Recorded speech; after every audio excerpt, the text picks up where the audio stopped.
Antipodes, Chapter 19, Part 2.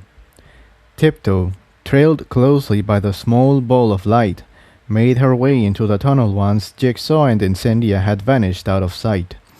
The walls were craggy and looked to be made out of the same hastily powered concrete as the dome. Tiptoe wondered what reason any pony could have had to build this. The tunnel seemed to slope upwards at a gentle angle, and also gently curved to the left. She figured she must be walking in enormous loops, going slowly but steadily upwards. To what? She didn't know. She took the time to reflect back on the day so far. Incendia seemed much more light-hearted than she would have guessed. She wondered if it was a coping mechanism. Either way, she seemed to be a welcome addition to the team. She also had to admit it was nice having another girl on the team. These thoughts gave her pause. When had she started thinking of them as a team? Life had changed so much so quickly. And it's not all for the worst, she thought. Her thoughts turned to the night she and Jigsaw had spent in the forest, and she smiled. Eventually she came upon a square doorway carved into the rock. When she cantered through it, she was surprised to find that she had entered an entirely new space. It was at least 2 stories tall and had wide glass windows on the far side that overlooked the frozen landscape beneath. The doorway she had come through, which she could have sworn was a concrete square, looked like an ordinary door from this side.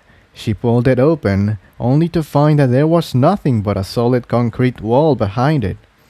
She felt the fear well up in her again.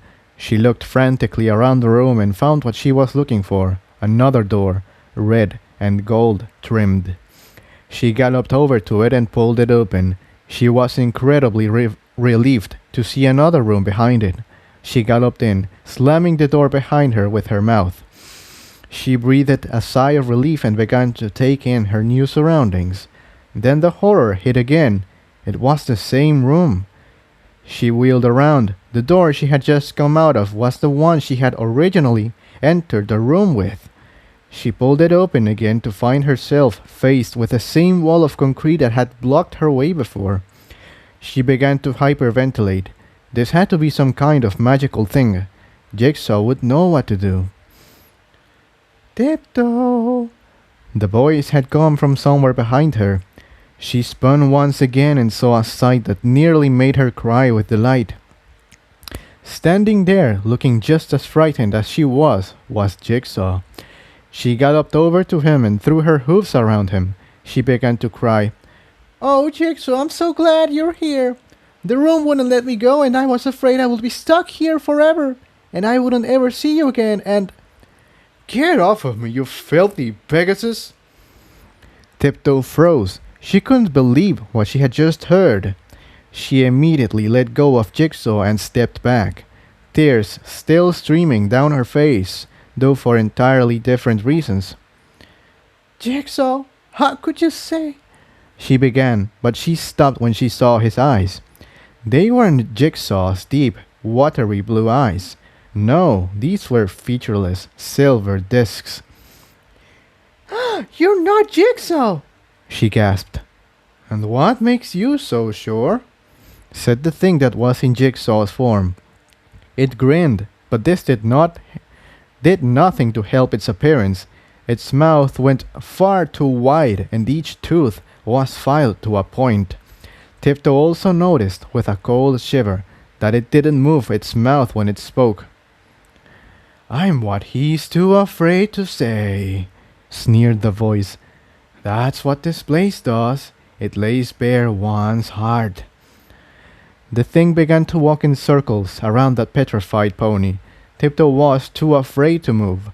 With every passing second, the thing was appearing less and less like a pony. Its hooves growing longer, mouth wider, eyes larger. "What's the matter?" asked the thing. "Afraid of the truth?" "You're not telling the truth," Tiptoe squeaked. The thing stopped pacing. And what would you know about the truth? You, barely out of school, never at the top of your class. I hated that you were assigned to me. I couldn't stomach the idea of working with a Pegasus. It nearly spat the last word. Though it looked like a warped and stretched jigsaw, its voice was a perfect imitation. What good could you have been to me? I didn't need an assistant. I didn't want one. All you ever could do was get in my way. And just look at the consequences. The thing made an expansive gesture with his hooves. You've led us here, and my, what a trail of destruction you've left in your wake. The thing cantered closer to Tiptoe, eyeing her intently. It was your fault, you know. The creature that attacked us could sense your fear. It knew you were weaker. I knew it would happen. You killed them, Pegasus. You killed everyone back home. They could never repair the water system with their star unicorn taken from them. Tiptoe was shaking with suppressed sobs now. The creature continued. Not to mention Stalingrad. Thousands dead, Pegasus. Perhaps millions. The last city in all of Equestria. Wiped out because of your foolishness. Tiptoe couldn't stand anymore. You're lying! She shrieked, tears running hot and wet down her face. The real Jigsaw loves me. He knows none of those things are my fault. The thing cackled at this. Love? What does a mere fool like you know about love? All you ever were to me was a replacement for antimony. A last resort when I thought I couldn't have any other, more desirable mates. But now... The thing cantered up to Tiptoe and put its horrible mouth right next to her ear. When it spoke, it was in a raspy whisper. Now I've found another unicorn. A pony who can actually take care of herself. Some pony who won't hold me back. Why would I ever want you? A useless Pegasus whose only contribution to the group so far has been to ruin even our best laid plans. Somewhere deep in Tiptoe's mind, a small part of herself had not been consumed with despair, spoke up. I can't just lie back and take this. Whatever this thing is, it isn't Jigsaw, regardless of how much it knows. Fight back, it's what they would want. Stop calling me Pegasus, she said quietly. The thing's smile dropped off its face. It quickly moved away from her and stared at her for several seconds. What did you say? It said after several seconds of tense silence. I said stop calling me Pegasus! Tiptoe said, her resolve strengthened by the creature's reaction. Then give me a reason not to, hissed the creature. Prove your worth. Prove that you can be anything other than a useless burden to a... Its last words were lost in the clatter of hoofs against stone. Tiptoe was charging towards it, and the creature was too stunned to move out of the way. As she approached it, she threw her hoops up in the air, and with an impact that made Tiptoe's side ache, she embraced the creature. No, get off me! What are you? It spluttered, twisting back and forth in an attempt to break her grip. It was no use. Tiptoe hung on as tightly as she could, her eyes screwed shut. After about 15 seconds, the creature stopped abruptly. It spoke once more, but this time, its voice was soft, almost feminine. You pass, Tiptoe. Then with a rush of wind, the thing Tiptoe was holding was gone. She flopped face first into the ground in front of her, and she didn't get up right away. She rolled onto her side and began to cry, harder, deeper, and more desperately than she ever had in her life. She remained like that until the door at the other side of the room was blasted off its hinges. Incendia, guided by the light of her horn, made her way into the rightmost cave entrance. She trotted quickly and confidently through the winding cement passageway, stopping only to examine some small cracks in the concrete, through which a dull silvery light was shining. Eventually, she made her way up to a large, ornately carved wooden door. The surface was covered in carvings of ponies and all sorts of activities, and Sendia stared interestedly at the old language letters that were carved all around the door, though it was completely incomprehensible to her. She hadn't seen many authentic examples before. When she had seen her fill, she magicked the door open and stepped inside. Incendia blinked. The room was pitch black. After a moment, when her eyes had not adjusted, she increased the intensity of her horn. This didn't help anything. Incendia was puzzled until she looked down. It wasn't that she still couldn't see. The floor of the room was a smooth, featureless black surface.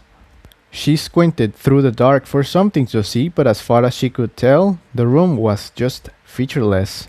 Disappointed, she turned to make her way back through the door and smacked the side of her head against a strange object. She stumbled back and waited for the fresh pain in her head to subside.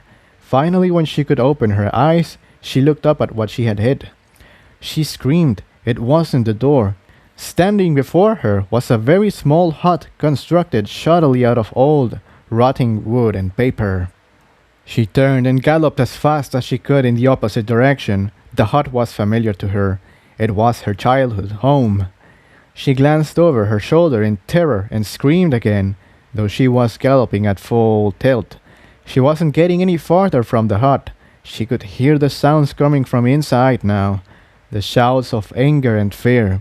She tried to ignore it, but it wasn't possible. She stopped attempting to gallop away and flung herself to the ground, clamping her hooves over her ears to try and block it out. It didn't work. The sound seemed to just grow louder and more horrible. With a cold shock, Incendia recognized the voice of her mother. "No, you can't have her! You can't! I won't let you!" "You've had your fun," said another voice, which Incendia instantly recognized as Rubidium's.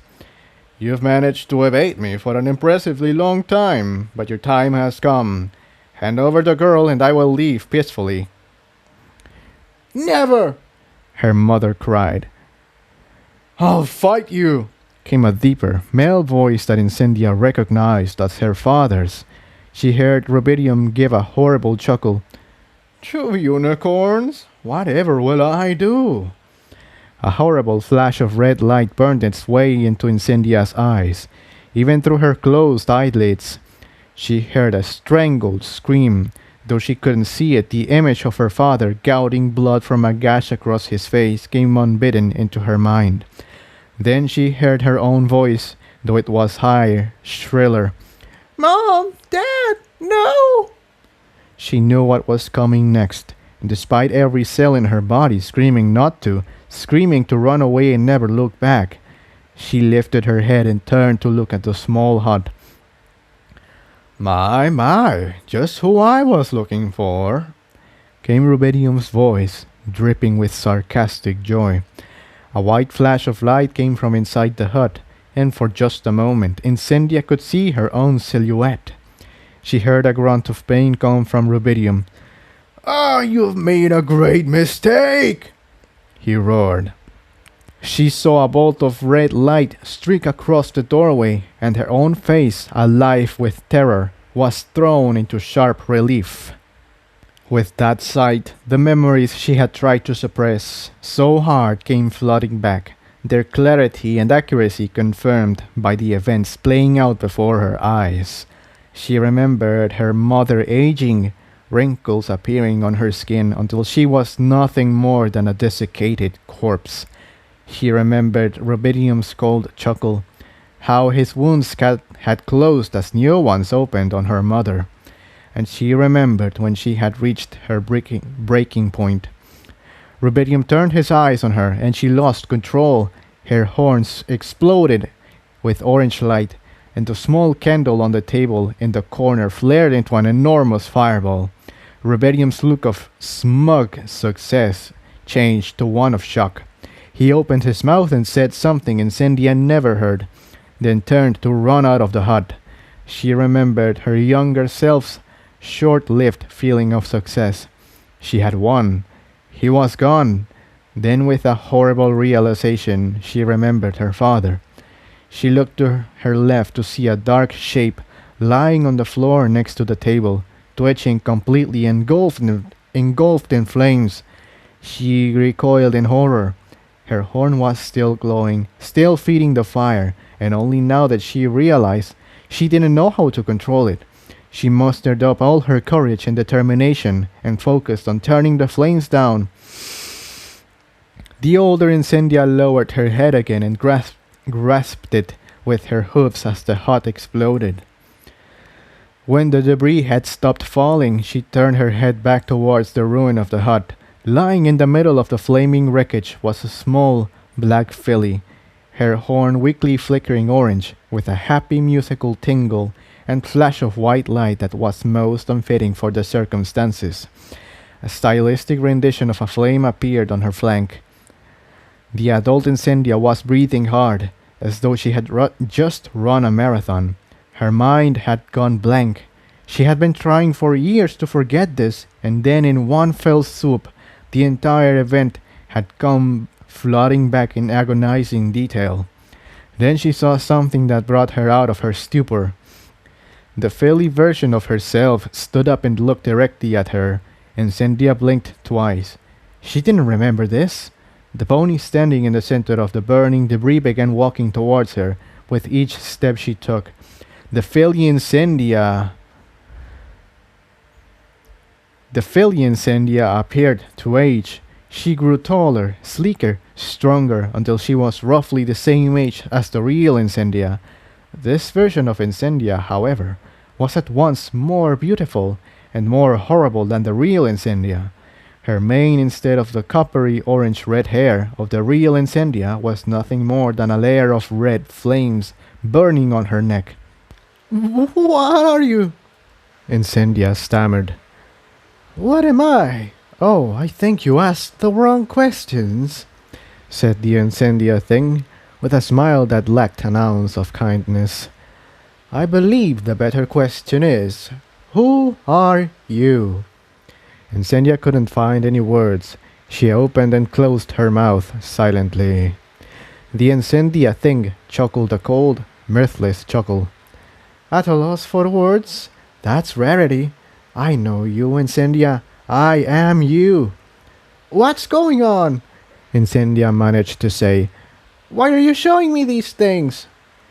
Because that's what this place does, it said. It shows you the truth you don't want to see. Incendia just whimpered, still cowering on the ground. The Incendia thing frowned at this. It stalked closer to Incendia and roughly jabbed a hoof in her side, causing her to grunt in pain and roll onto her back. She was now looking directly into the thing's eyes, which she now realized were a blank, silvery white. Look at you! It shouted so loudly that Incendia's ears rang. Look at the so-called terror of Stalingrad, the voice of ponies. Look what she has been reduced to, crying and huddling on the ground like an animal. I'm disgusted. I expected better. These words stirred something inside Incendia. Something of her rebellious spirit still remained, and with the greatest effort it had ever cost her, the orange-red flames sprung to life, covering her from head to hoof. The Incendia thing retracted a hoof and quickly widened the gap between them. That's more like it, it hissed. Incendia let out a crazed shriek and lashed out a tongue of flame at the thing. It hit dead on, slicing across its face. Its head jerked sharply to the left, and a deep gash was clearly visible on its face, oozing out a thick, silvery substance that faded into nothingness before it could hit the ground. Oh, Incendia, cooed the thing. Violence won't get you anywhere. Let me go! Growled the real Incendia. She was already putting herself back together, preparing to fight her way out. Not until you've seen the truth. We've already seen your past. Why don't we take a look at the present and future? Its eyes began to glow. and images shimmered into being between them.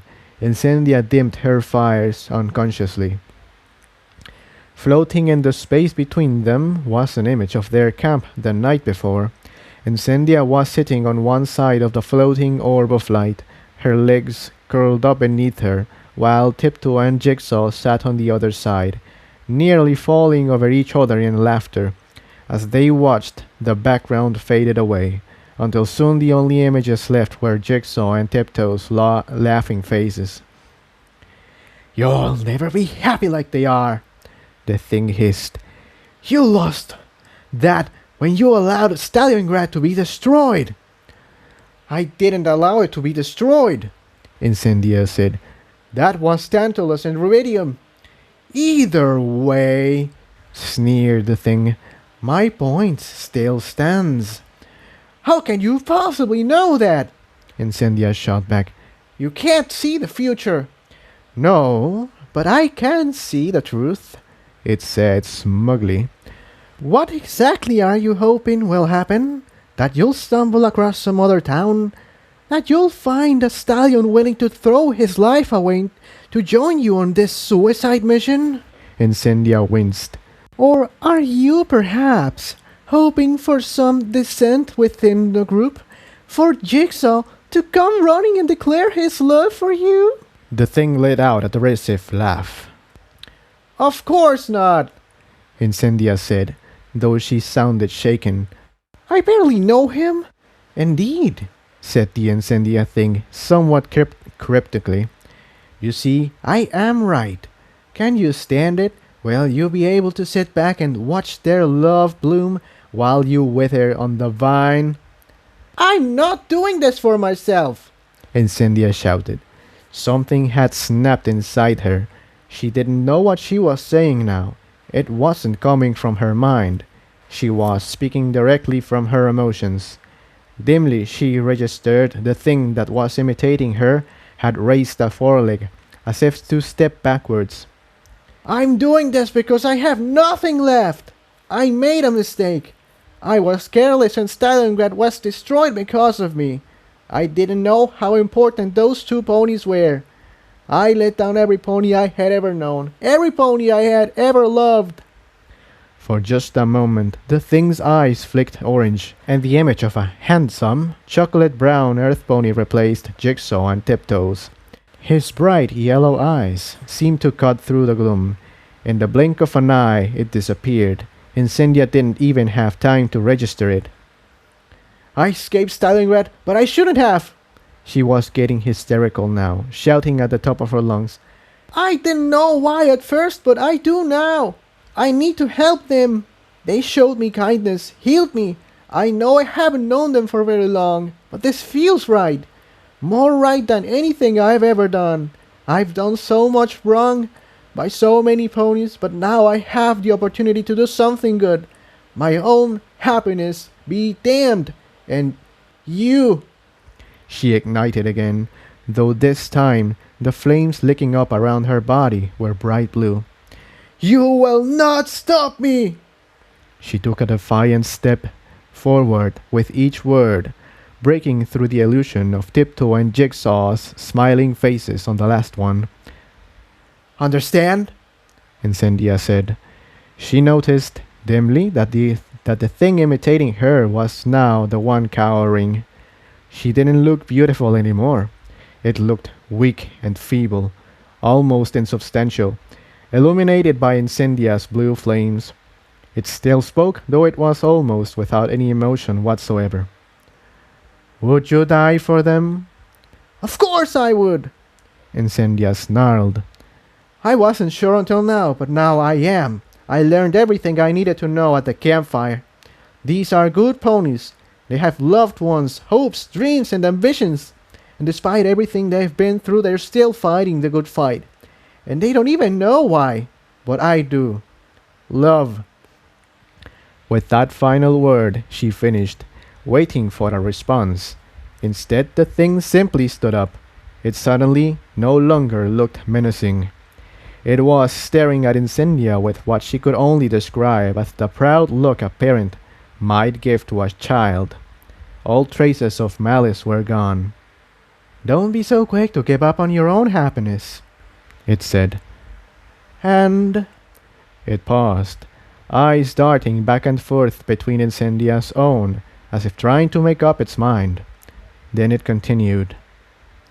"Your father's final thoughts were that he was happy his daughter had the strength to stand up for what was right."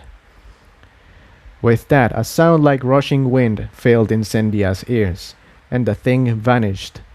Suddenly, bright moonlight flooded into the room, replacing the black, featureless walls with color and texture. Incendia didn't notice, however. The thing's final words rang in her ears. She was overwhelmed, tears sizzling against her still hot coat, a strange mixture of joy and sadness filling her heart. Her sobbing continued uninterrupted until the fountain crashed through the ceiling,